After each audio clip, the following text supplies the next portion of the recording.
Ang buhay ng mga tao dito sa mundo ay punong-puno ng mga takot. Marami laging kinakatakutan kahit ang mga disciples ng Panginoong Jesus. Natatakot sa ulan, sa bagyo, sa hangin, natatakot sa mga kapwa-tao, natatakot sa mga kung ano-ano mga pangyayari, maging sa mga tinatawag nilang kumisang napagkakamalan nilang multo. Isa sa mga pinakamadalas ituro ng Panginoong Jesus ay, do not fear. At talaga naman na maraming mga bagay sa paligid-ligid na pagka tiningnan mo from a certain perspective, ang magiging bunga sa ating buhay ay takot. Tulad nitong mga huling panahon na ito. Napakarami mga unknown, napakarami mga hiwaga, maraming nagtutunggaling mga ideya kung paano sosolve na isang problema. And because of that, people are uncertain. And uncertainty could breed a lot of fear. Ano ang relevance ng mga salita ni Jesus, salita ng mga ibang propeta na nakasulat sa Biblia, na mahalagang alalahanin at kunitain sa pagharap sa mga bagay na kung hindi mo babantayan ay maaaring malibang ka at ang maging wakas ay matakot. Ang pag-aaral natin ngayon, pagbalik sa isang napakahalagang katuroan ni Jesus. Do not fear, huwag matakot. At yan ang isa naman talaga na madalas sinasabi ni Jesus, do not fear. 1 John 4:18, walang kasamang takot ang pag-ibig at pinapawi ng ganap na pag-ibig ang anumang takot. Hindi pa ganap ang pag-ibig ng sino mang natatakot sapagkat ang takot ay kaugnay ng parusa.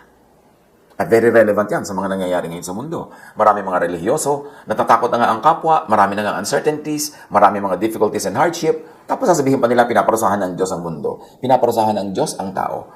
At pagka nailagay mo yung element ng parusa ng Diyos, lalo kang matatakot. Kasi syempre nakakatakot, parang Diyos ang kalaban mo, parang Diyos ang nagbibigay ng mga problema at parusa, anong laban natin doon? Pero sinasabi ni Jesus, no, no, no, no. Pagka natatakot ka pa, hindi mo pa naiintindihan ng love. Hindi pa naiintindihan ng love of God. Hindi ka pa umiibig sa Diyos ng ganap to the point na nagtitiwala ka ng ganap. Ano man ang mangyari, agree ka man o hindi, inconvenient man o hindi, agree ka na mahal ka ng Diyos. Therefore, walang papayagan ng Diyos na mangyari sa iyo na walang relevance sa kanyang pag-ibig. Pag naging malinaw sa atin, natanggap natin at nabuhay tayo sa katotohanan, mahal tayo ng Diyos, maraming takot ang mawawala sa buhay. Kaya ang lagi nating alalahanin, mahal tayo ng Diyos, hindi yun nagbabago at ang pag-ibig ng Diyos ang nag-ahari sa ating buhay kahit sa mga paraang hindi natin nauunawa, hindi natin naiintindihan. Kaya mahalaga yung faith, mahalaga yung pananalig. Psalm 91:3-6, surely He will save you from the fowler's snare and from the deadly pestilence. So dalawang panganib ang ina-address dito ng sumulat ng mga awit na ito. Na ililigtas tayo ng Diyos sa mga likha ng tao na mga panganib tulad ng mga bitag. At ganoon din naman sa mga hindi mo malaman kung saan galing tulad ng mga pestilences, tulad ng mga salot na hindi mo malaman kung saan nagmumula. Maging ang mga scientists ay hindi lagi nag-agree kung saan ito nagmumula, anong gagawin dito. Pero iisa ang katotohanan na ang Diyos daw ililigtas tayo. Maraming paraan ng pagliligtas ng Diyos. Merong sinasagip ka talaga doon sa immediate threat. Meron naman na ang nangyayari, parang ginugupo sila ng threat hanggang sumakabilang buhay sila. Pero di ba ang ending din nun, babalik ka rin sa Diyos, sasakipin ka rin ng Diyos, sa Kanya ka rin pupunta. Pag nilawakan natin ang ating pananaw, na ang kaligtasan sa problema ay maaaring immediate na pag-extract sa iyo ng Diyos mula sa problema o yung problema ay parang sa biglang tingin ay nagwagi, nabawian ka ng buhay, pero ang ending, di ba, babalik ka rin sa Panginoon. Hindi natin lagi gustong yun ang mangyari. Kasi ang gusto natin na ending ay yung gumaling ka bigla at humaba pa ang iyong buhay. Pero kahit ano naman ang ihaba ng buhay na ito, ang ending pa rin ay babalik pa rin tayo sa Panginoon. Sa pagpapatuloy ng Psalm 91:3-6, He will cover you with His feathers, and under His wings you will find refuge. His faithfulness will be your shield and rampart.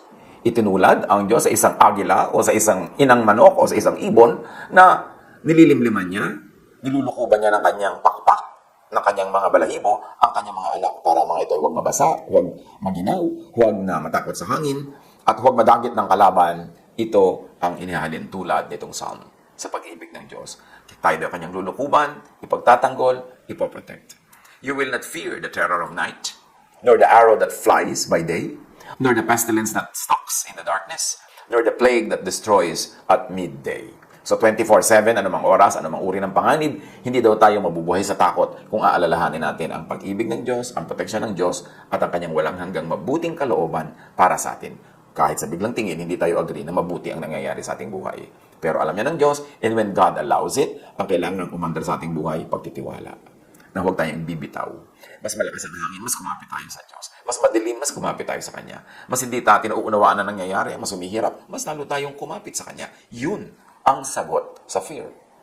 At ano pang lagi nating matututunan mula sa Biblia? Do not fear what is not immediately before you. Kanina, just do not fear. Pero ngayon, dinadagdagan natin, kina-qualify natin. Yung hindi nandyan na mismo sa iyong harapan at nangyayari na talaga, huwag mong katakutan. Kasi madalas, imagination lang. At maraming na-imagine, hindi naman yun ang natutupad sa tunay na buhay. Do not fear na agad what is only still or just in the realm of thought. Gaano kalaking porsyento ng mga kinakatakutan natin, nasa guni-guni, nasa isip lang. Hindi pa talaga kaharap, hindi pa talaga nangyayari, pero kinatatakutan na. Psalm 49:5, why should I fear when evil days come? When wicked deceivers surround me? Yung pinag-uusapan, yung darating pa lang. Sabi, bakit ko kakatakutan? Pag dumating yung panahon na may darating na mga ganitong hirap at kasamaan sa buhay, sabi ganun. Siyempre, lalo naman kung hindi pa naman dumarating, ini-imagine mo pa lang. Huwag katakutan kasi dumadagdag sa pahirap sa kalooban. Psalm 55, 1-4, listen to my prayer, O God. Do not ignore my plea. Hear me and answer me. My thoughts trouble me and I am distraught because of what my enemy is saying, because of the threats of the wicked. So ano daw nagpapahirap sa kanya? Thoughts. My thoughts trouble me. At madalas talaga yan ang nagpapahirap sa atin, hindi naman yung tunay na nangyayari, kundi iniisip natin pwedeng mangyari, yung ini-imagine natin, yung ating mga kinakatakutan. Sabi niya, my enemy is saying many things. That's why I am distraught. I am full of fear because of the threats of the wicked. At sino yung maituturing sa maraming panahon na enemy, saying things that distraught? Yung mga mahilig magbalita ng very bad news, mahilig magkalat ng sad news, mahilig manakot, mahilig magbigay ng mga duda, mahilig na maglagay sa puso natin ng mga pangamba. Yun ang enemy.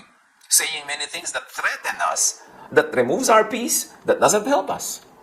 Kaya dapat pinipili mo rin ang pinapakinggan. Marami ngayon, ang paborito nilang contest, magpagalingan sa dami ng ibinabalitang sad news.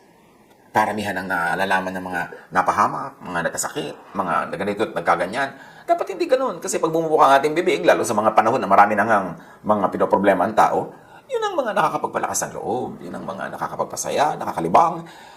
Kasi kailangan din natin kahit man lamang entertainment na lang away from such thoughts na nakakadistraught, nakakapagpahirap, nakakatakot. At sa pagpapatuloy ng ating binabasa sa Psalm 55, 1-4, for they bring down suffering on me. My heart is in anguish within me. The terrors of death have fallen on me. So ang lahat ng yan, nasa isip, iniisip. Bihirang-bihira, konting-konti yung talagang kaharap mo at nagaganap. So better, do not think of it. Thoughts are prayers, wishes that mostly come true. Huwag isipin ang kinakatakutan kasi pag iniisip mo, parang madaling hinahangad na maganap. Kahit hindi mo alam na hinahangad mo. Pag iniisip mo, prayer yun. Pag sinasabi ng bibig mo, prayer yun. So huwag mong pag-isipan at pag-usapan, huwag laging sabihin ng mga bagay na ayaw mong maganap. Job 3:25, ang kinakatakutan ko, ang siyang nangyari sa akin. At ang pinakaaayawan ko, ang dumating sa akin. Si Job kasi ang yaman-yaman, ang saya-saya ng buhay. So, sinabi niya, ang kinakatakutan ko, ang nangyari sa akin. So, kahit pala nangyayari yung mga magagandang bagay sa kanyang buhay noon, i-imagine din niya na baka mawala ang kanyang yaman, baka mawala ang mga mahal niya sa buhay, baka mawala ang kanyang kalusugan, at ayun nga ang naganap.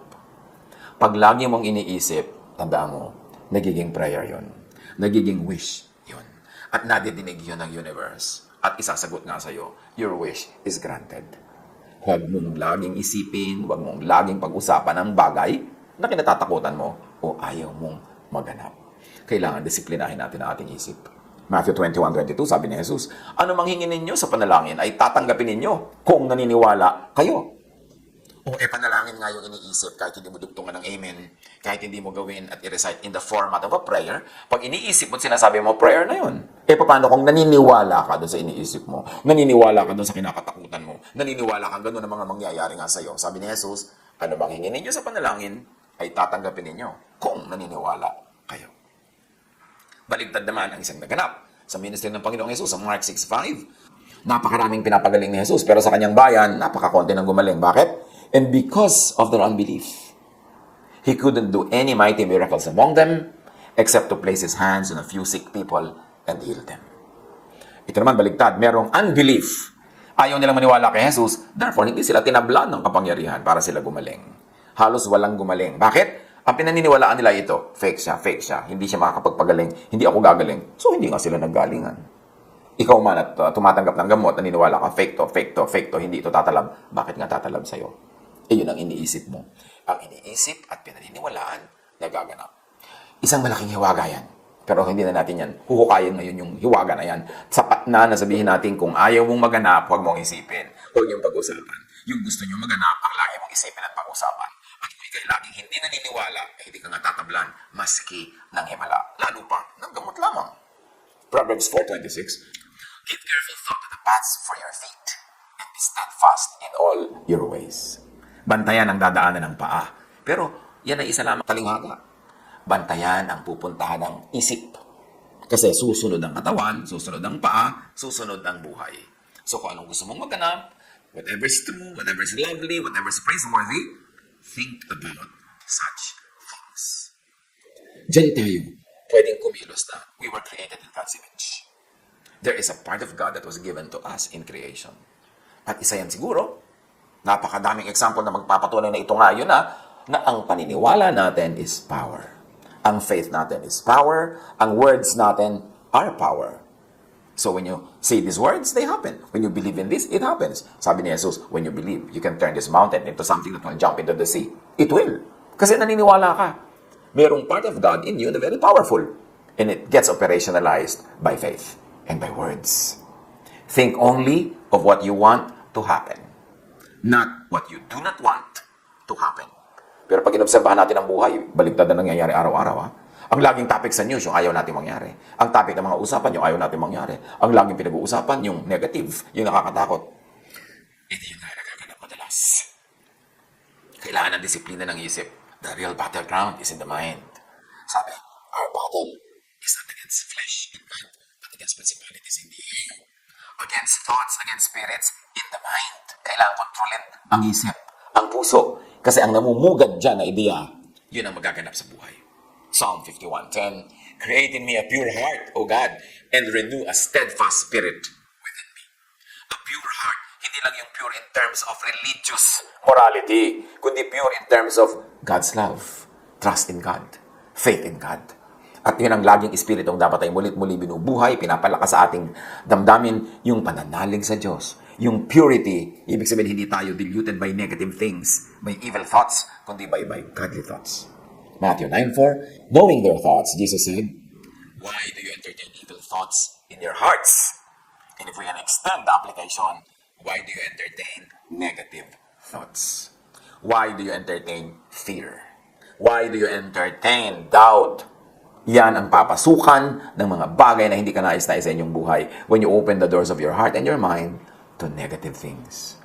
Matthew 9:28, pagpasok ni Jesus sa bahay, lumapit sa kanya mga bulag. Tinanong sila ni Jesus, naniniwala ba kayo na mapapagaling ko kayo? Opo, Panginoon, sagot nila. At sabi ni Jesus, according to your faith, it will be done to you.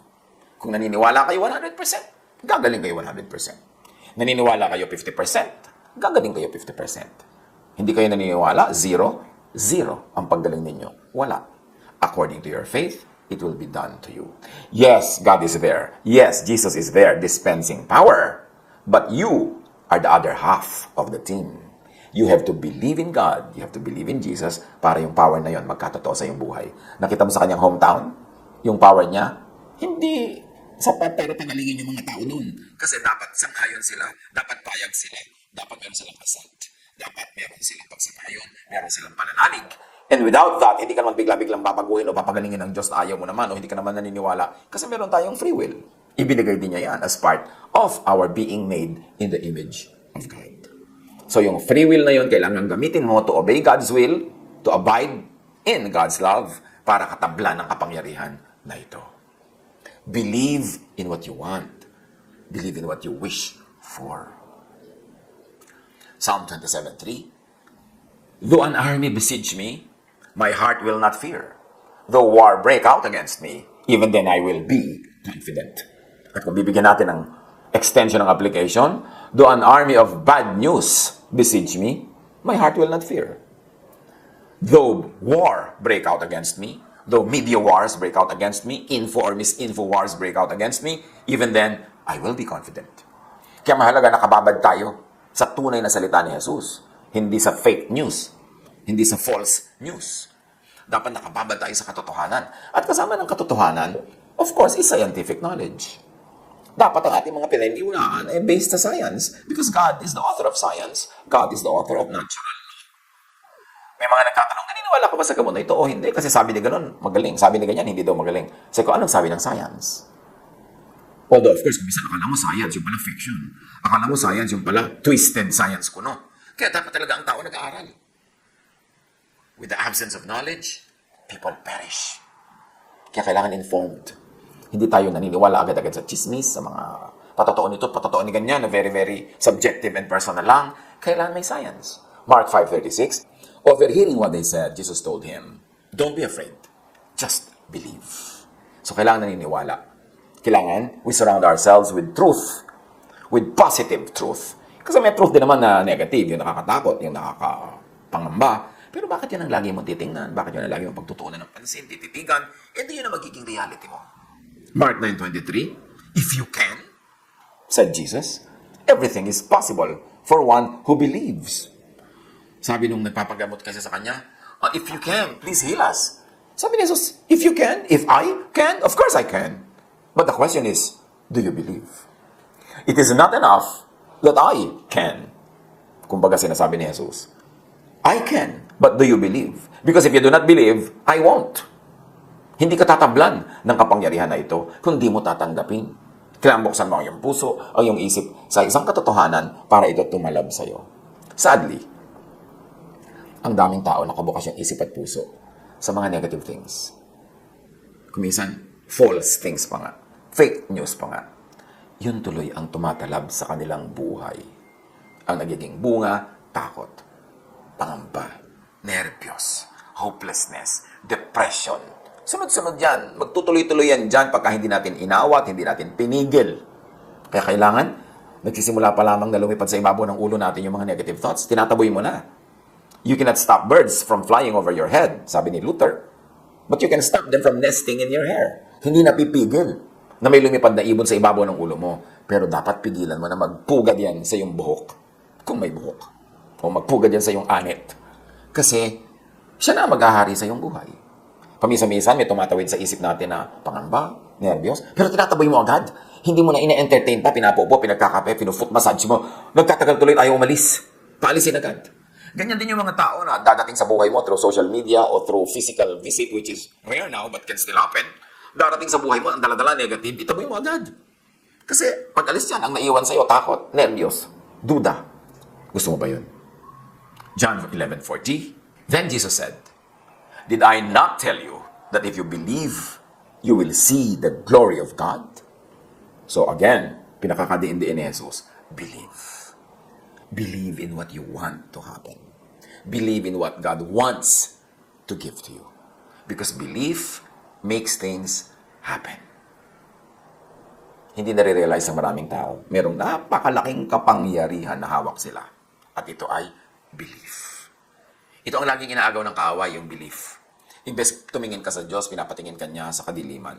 Imbes tumitig ka kay Jesus, pinapatitig ka niya sa hangin, sa bagyo, sa alon. Kaya si Pedro lumubog sa tubig dahil una nakatitig siya kay Jesus, tapos biglang tumitig siya sa alon, tumitig siya sa hangin, tumitig siya sa nakakatakot, di lumubog siya. Kanino tayo laging tumititig? Ano ang lagi natin pinag-uusapan? Ano ang lagi nating inuungkat-ungkat? Dapat yung gusto natin mangyari, yung magandang mangyari. Yun ang paniwalaan, yun ang pag-usapan, yun ang sabihin, yun ang nagiging prayer. At kung naniniwala ka sa prayer na yan at ipinagpe-pray mo, yun ang magiging reality mo. Matthew 8:13, at sinabi ni Jesus sa opisyal, umuwi ka na. Mangyayari ang hinihiling mo ayon sa iyong pananampalataya. Sa oras ding yun ay gumaling ang katulong ng kapitan. Yung kapitan lumapit kay Jesus. Inilapit niya ang kanyang katulong na may sakit. Sabi ni Jesus, well, umuwi ka na. Ayon sa pananampalataya mo, may mangyayari. At dahil nananampalataya yung kapitan, gumaling ang kanyang katulong. Mark 11:23. Tandaan nyo ito. Kung kayo nananampalataya sa Diyos at hindi kayo nag-aalinlangan, maaari ninyong sabihin sa bundok na ito, umalis ka riyan at tumalong ka sa dagat. At ito nga ang mangyayari. Siyempre, bago ka nang magpatalo ng mga bundok-bundok dyan at mag-ubos sa mga bulubundukin, isipin mo, ito isang talinghaga. Although siguro in extreme cases, pwede maging physical na. Pero mas applicable na isipin ito isang talinghaga. Na isipin mo lang na yung inaakala mong imposible ay posible sa Diyos. Ano man yun. Mark 11:24. Kaya sinasabi ko sa inyo, ano man ang hihingin ninyo sa inyong panalangin, Maniwala kayong natanggap na ninyo at matatanggap nga ninyo iyon. Nakita niyo yung sikreto dito, mga kapatid? Ano man ang hingin, hinihingi pa lang, paniwalaan yung tapos na, natanggap nyo na, past tense na, magpasalamat na kayo. At pagkatapos, matatanggap nyo yun. See faith at work. Pinaniwalaan mo na, pinagpasalamat mo na, hinanda mo na yung loob mo, nakakasana ang buhay mo doon sa sagot na yun ng Diyos. Yun ang mangyayari. Pero kung nagdasal ka, tapos hindi ka naman naniniwala mangyayari, duda ka ng duda, ano mangyayari sa buhay mo? Di wala. Control your thought. Do not let thought deceive you. Maraming panlilin lang ang isip. Kasi ang isip nakadepende yan sa anong nadinig, anong nakita. Marami tayong nakikita, magic lang pala. Trick lang pala. Bilis lang pala ng kamay. Marami tayong naririnig kasi nungalingan lang pala, pero very convincing, akala mo totoo. Hindi tayo lagi magtitiwala agad sa nakikita, sa nadirinig, sa naaamoy, sa iniisip, sa ini-imagine. Proverbs 23:33, you will see weird things, and your mind will play tricks on you. Ang isip mismo natin ang maglalaro sa atin. Paglalaroan tayo ng ating guni-guni. Ang dami-dami mga nagseselos, selos na selos. Sure na sure sila sa kanilang selos, pero guni-guni lang nila.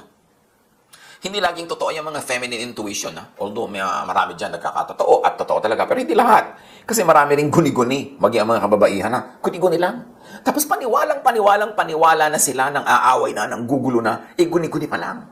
Your mind will play tricks on you. Mahalaga to be informed with true knowledge, with the best knowledge available. Huwag tayong magpadala sa ating guni-guni. Job 20 verse 2, my troubled thoughts prompt me to answer because I am greatly disturbed. So sige, dahil troubled ang thoughts niya, troubled ang lahat ng nangyayari sa kanyang buhay. Payapain ang isip, magpahinga, matulog. Tanggalin ang mga nagpapatakot sa atin na ayaw tuloy tayong patulugin. Kasi mas puyat ka, mas hindi ka tulog, mas magulo yung pag-iisip. Mahalaga ang pahinga. The Lord is my shepherd, I shall not want. He leads me beside still waters. He restores my soul. Yan ang ginagawa ni Jesus. Pinagpapahinga tayo at pinananariwa ang ating espiritu upang tayo makapag-isip ng tama, makapagdasal ng tama, makapag-imagine ng tama para yung magagandang tama na yun ang maghanap sa ating buhay. Proverbs 4:23, above all else, guard your heart, for everything you do flows from it. Or we can use interchangeably, guard your mind. Guard your mind, for everything you do flows from your thoughts. So control your thought. Do not let thought control you. 2 Timothy 1:7, sapagkat ang espiritong ibinigay sa atin ng Diyos ay hindi espiritu ng kahinaan ng loob, kundi espiritu ng kapangyarihan, pag-ibig, at pagpipigil sa sarili. Yung pagpipigil sa sarili, hindi lang pagpipigil sa mga lustful thoughts, hindi lang pagpipigil sa mga bisyo, pagpipigil din yan sa pag-iisip ng nega. Pagpipigil din yan sa pakikinig ng nega. Pagpipigil din yan sa pakikisalo sa mga controversial thoughts na nakakagulo lang sa ending. Kailangan, hindi espiritu ng kahinaan ng loob. Huwag tayo magpapakinig sa nagpapahina ng loob. At lalong-lalo, huwag nating pahinain ang loob ng kapwa. Dapat espiritu ng kapangyarihan ang nananaig at nagwawagi sa ating buhay. Psalm 13:2, how long must I wrestle with my thoughts? And day after day have sorrow in my heart. How long will my enemy triumph over me? At ang triumph ng enemy dito, yung nananaig siya sa kanyang thought. Sa thought ng tao. Yung enemy mo na negative thoughts, fearful thoughts, scary thoughts, yun ang nananaig. Tuloy ikaw ay ninenervyos, nawawala ng pag-asa. Sabi nga nun, how long must I wrestle with my thoughts? Kaya ang kalaban natin, hindi nando sa malayo, nasa loob ng utak. Nasa loob ng puso. Gawin ang isip na kingdom of God, hindi kingdom of Satan. Gawin ang puso na kingdom of God, hindi kingdom of Satan. Ang naghahari ay kapayapaan, katahimikan, pag-ibig, pagtitiwala, pananalig, hindi duda, hindi takot. So, huwag hayaan ang negative thought to triumph over you. Psalm 55 verse 2, hear me and answer me. My thoughts trouble me, and I am distraught. Kung meron tayong dapat laging bantayan, yung laman ng isip. Yung pumapasok sa isip, yung kumakatok sa pintuan ng ating isip. Tanggihan. Kung nasa loob na, palabasin, itaboy. Huwag tayong pumayag ng ating isip ay maging trono ng nega. Control your thought. Do not let ungodly, negative thought shape your life. Huwag gawin na amo ang takot na lahat ng ginagawa natin dahil sa takot. Lahat ng ginagawa natin dahil ninenervyos tayo kasi lalo lang tayo magkakamali-mali. Magkakabisa-bisala, magkakalito-lito. Sikapin na lagi makapag-isip ng malinaw. Proverbs 23:7, for as he thinks within himself, so he is. Kung paano ka mag-isip, yun ka, yun ang buhay mo. Proverbs 4:23, be careful how you think. Your life is shaped by your thoughts. And syempre, ang thoughts natin is shaped by what we hear, by what we see, what we touch, what we smell, what our senses perceive. So, pinipili ang pinagtutuunan ng ating mata, ng tingin, ng ating panlasa, ng ating pangamoy, ng ating pandinig. Psalm 139:23, search me, God, and know my heart. Test me, and know my anxious thoughts. At paalisin, itaboy. Do not fear what is immediately before you, just tackle it. Sabi natin kanina, do not fear, and then do not fear what is not immediately before you. Ngayon, kahit nandyan na, nangyayari na, totoong-totoo na, huwag pa rin matakot. Tackle it. Solve it. Use godly wisdom. Use scientific knowledge. Use practical knowledge to solve whatever scares you. 1 Peter 3:13, who is going to harm you if you are eager to do good? If you are eager to think positive, therefore to pray positive things can and will happen in your life. Huwag magpadaan na tayo tataranta. Nawawalan tayo ng magandang desisyon. Payapain ang sarili. Think of what you have to be tools in solving your issues, and then tackle the issue with God's help. Equipped with knowledge, equipped with a sound mind, and with a strong faith. Psalm 37:3, trust in the Lord and do good, dwell in the land, and enjoy safe pasture. Done. Psalm 112:6-7, surely the righteous will never be shaken. They will be remembered forever. They will have no fear of bad news. Their hearts are steadfast, trusting in the Lord. Pag meron tayong magagawa, pairali natin yung pananalig at gawin natin ang kaya natin gawin. Pero sa mga paminsan-minsan na wala tayong masyadong magawa, o wala talaga tayong magawa, lalo naman na pairali ng pananalig, pagtitiwala, at hayaang Diyos ang gumawa. Isipin kung ano pa rin yung positive, kung ano pa rin yung maganda, kung ano pa rin yung kanais-nais, at yun ang laging ipanalangin. If you can solve it, leave it as it is. Nature will solve it. Ang participation naman natin sa healing, participation natin sa problem solving, it has limits. It's only up to a point. Darating at darating yung puntong hanggang doon lang ang kaya natin gawin. Bibitaw na tayo dahil hindi na natin kayang may gawin pang dagdag at ipapaubaya na natin sa Diyos, sa kalikasan, sa creation, ang paglutas ng challenge. Philippians 4:7, at ang kapayapaan ng Diyos na hindi kayang maunawaan ng tao ang siyang mag-iingat sa inyong puso at pag-iisip dahil sa inyong pakikipag-isa kay Kristo Jesus. Kung dumating sa point na hindi tayo malakas, wala tayong lakas, wala tayong magawa, lalo naman na gawing partner si Jesus. And this time, magiging silent partner ka lang. Si Jesus ang lahat ng gagawa ng practical things. Ang Diyos ang kikilos, the laws of nature set by God will work, at ipaubaya sa Diyos, ipaubaya sa kamay ng Diyos ang mga mangyayari kung wala ka talagang magawa sa point na ito. Madalas naman meron tayong magagawa. Madalas naman meron tayong kasama at katulong at kapartner. Pero kung paminsan-minsan dumarating sa point na parang wala ka talagang magawa, wala kang kakayanan, wala kang kapangyarihan, wala kang resources, nandyan ang Diyos. Hindi yun naiiba. Sa Kanya pa rin umasa, sa Kanya tumawag. At saan man niya dalin ang takbo ng kwento, lalo't kung siya na ang mag-isang gumagawa at hindi na tayo nagpa-participate dahil wala tayong kapangyarihan sa oras na yon, kung saan man niya dalin ang ending ng kwento, magtiwala, manalig, at ipasa Diyos ang magiging bunga ng lahat ng nangyayari. Psalm 94:19, when anxiety was great within me, your consolation brought me joy. Yun ang gawin natin. May mga tao na kuminsan dumarating sa mahirap na sitwasyon. You are not in control of your environment. You are not in control even of your body. You are not in control of the situation. But God is in control. At yan ang pinakamahalagang maalala. Masarap syempre may control ka sa buhay mo. Yung nakakain mo gusto mong kainin, nakakahinga ka sa paraan na gusto mo, nakakakilos ka. Pero may mga point sa panahon na hindi laging ganun na nangyayari. Pero doon lalo magtiwala sa Diyos. Doon lalo pakilusin ang Diyos. At siya ang mag-isang gumawa without our participation at hindi naman pwede magkamali ang Diyos. Kahit pa nga ang pagdala niya sa atin, hindi yun ang gusto natin puntahan, hindi yun ang nasa isip natin, hindi yun ang ideal, pero ipagtiwala sa Diyos. Siya ang nakakaalam ng pinakamabuti para sa atin. So ano man ang mangyari, init at lamig, dilim at liwanag, hirap at ginhawa, magtiwala sa Diyos. At huwag matakot, huwag maging anxious, kasi wala namang napapala ang natatakot. Sabi ni Jesus sa Matthew 6:25-34, kaya't sinasabi ko sa inyo, huwag kayong mabalisa tungkol sa inyong kakainin at sa inyong iinumin upang kayo mabuhay o kaya tungkol sa susuotin ng inyong katawan. Hindi ba't ang buhay ay higit na mahalaga kaysa pagkain at ang katawan kaysa damit? Masdan ninyo ang mga ibon. Hindi sila nagtatanim, ni umaaniman, o kaya nagtitipon sa kamalig. Ngunit pinapakain sila ng inyong Ama na nasa langit. Hindi ba't higit kayong mahalaga kaysa mga ibon? Sino sa inyo ang makapagpapahaba ng kanyang buhay kahit ng 1 oras sa pamamagitan ng kanyang pagkabalisa? At bakit kayo nababalisa tungkol sa pananamit? Isipin ninyo kung paano tumutubo ang mga bulaklak sa parang.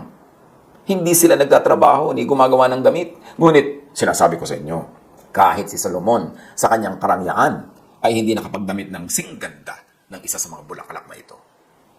Kung dinadamitan ng Diyos ang damo sa parang, nabuhay ngayon at kinabukasan ay iginagatong sa kalan, kayo pa kaya? Kay liit ng inyong pananampalataya sa Kanya. Kaya't huwag kayong mag-alala na baka kayo kapusin sa pagkain, inumin o damit. Hindi ba ng mga hente lang nababahala tungkol sa mga bagay na ito? Alam na ng inyong Ama na nasa langit na kailangan ninyo ang lahat ng ito. Ngunit higit sa lahat ay bigyang halaga ninyo ang kaharian ng Diyos at ang pamumuhay ng ayon sa kanyang kalooban. At ibibigay niya sa inyo ang lahat ng mga bagay na ito. Kaya nga, huwag ninyong alalahanin ang bukas, sapagkat ang bukas ang mag-aalala sa sarili niya. Sapat na ang inyong mga suliranin sa bawat araw. Baunin natin ang mga salitang ito ni Jesus sa pagharap natin sa challenges of daily life. Harapin lang yung kaharap, yung malayo, hayaan. Pagdating ng bukas, doon siya harapin. Kung darating siya, madami naman sa ini-imagine natin, hindi dumarating bukas eh. Pero kahit hindi siya dumating, nag-worry na tayo, nahirapan na tayo, natalo na tayo. Yun lang kaharap ang talagang tunay na harapin. At kaharapin niyan, kasama si Jesus. Harapin niya na meron tayong kapangyarihan, kasama si Jesus. At sa mga panahong wala tayong kaya at lakas, harapin, si Jesus lang ang gagawa. Magtiwala. Huwag matakot. Hayaan natin ang ating pananalig ang maging lakas, maging pag-asa, maging sigla ng ating buhay. Sa pagharap sa anumang uri ng challenges, yung challenge man ng panahong ito o ng mga iba pang panahon.